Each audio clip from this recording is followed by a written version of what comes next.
Hoje, vamos analisar alguns pontos da estrutura do nosso judiciário. Para ficar mais dinâmico e menos cansativo nesse encontro, vamos fazer algumas diferenciações, pois há muitas pessoas que confundem estrutura, competência e atuação de membros e órgãos do judiciário.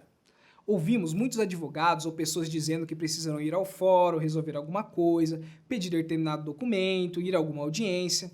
Ouvimos também dos advogados que seu processo está em fase recursal. Por exemplo, subiu para o tribunal e lá o desembargador vai decidir. Esse modo mais simples que vamos tratar ajuda a explicar para as pessoas que não têm muita vivência ou intimidade com o ordenamento jurídico. Mas afinal, o que é fórum e o que é tribunal? Aposto que você já ouviu a expressão primeira instância e segunda instância. A estrutura do nosso judiciário é composta por uma instância de primeiro grau, que seria mais ou menos a porta de entrada do judiciário, onde os processos se iniciam. Algumas instâncias de segundo grau, que são colégios recursais e tribunais superiores, e após isso, caso o processo continue e precise ser analisado por uma corte superior, teremos a terceira instância, como o Superior Tribunal de Justiça, o Tribunal Superior do Trabalho, Tribunal Superior Eleitoral, entre outros. E por fim, nós temos o Supremo Tribunal Federal. Pense no curso do processo como uma escada que, às vezes, para alcançar o objetivo final, será necessário subir pelas instâncias superiores para garantir o seu direito.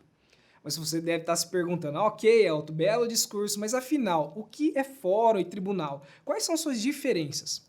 Vamos lá.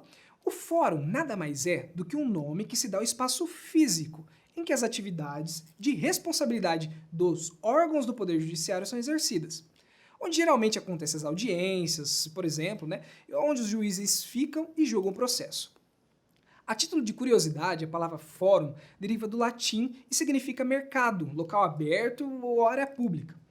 Geralmente, os fóruns abrigam as primeiras instâncias, ou seja, é a porta de entrada do judiciário. Sendo assim, lá existem juízes, que são o nome dado aos que julgam nessa instância. Certo, e o tribunal? O que é?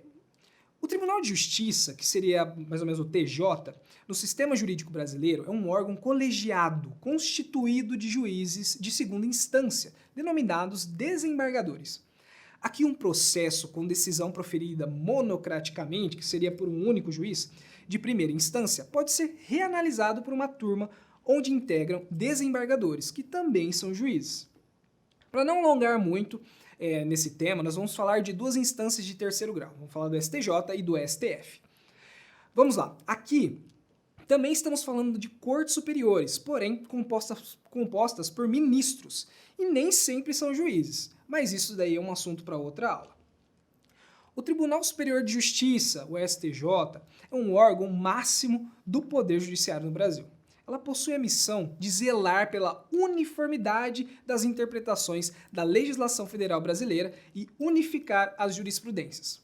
Ela atua na uniformização das interpretações das decisões dos tribunais inferiores, ou seja, havendo uma decisão, uma interpretação de lei federal de um tribunal inferior e sendo essa decisão divergente,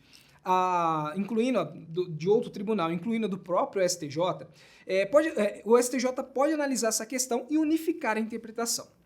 Por fim, lá no topo da pirâmide nós temos o Supremo Tribunal Federal, ou então o temido STF. Aqui seria o fim da linha para qualquer processo. Uma definição mais completa do STF é que ela seria composta por ministros, sendo a mais alta instância do Poder Judiciário brasileiro. E ela ainda acumula tanto competências típicas de uma Suprema Corte, ou seja, um tribunal de última instância, como um tribunal constitucional, que seria aquele que julga questões de constitucionalidade, independentemente de litígios concretos. Ela também tem uma função institucional fundamental, que é servir como guardiã da Constituição Federal, apreciando casos ou lesões que ameaçam a Constituição. De suas decisões não cabe nenhum outro recurso, e aqui mesmo só resta mesmo apelar para Deus. Ou seja, ameaçou a Constituição, STF neles. Pessoal, espero que eu tenha esclarecido algumas dúvidas básicas relacionadas à estrutura do nosso sistema judiciário, sem aprofundar muito, é claro, pois há muito conteúdo sobre esse tema. Que a aula de hoje possa ter sido mais um degrau superado na exploração do mundo do direito. Aguardo vocês na próxima aula. Até mais!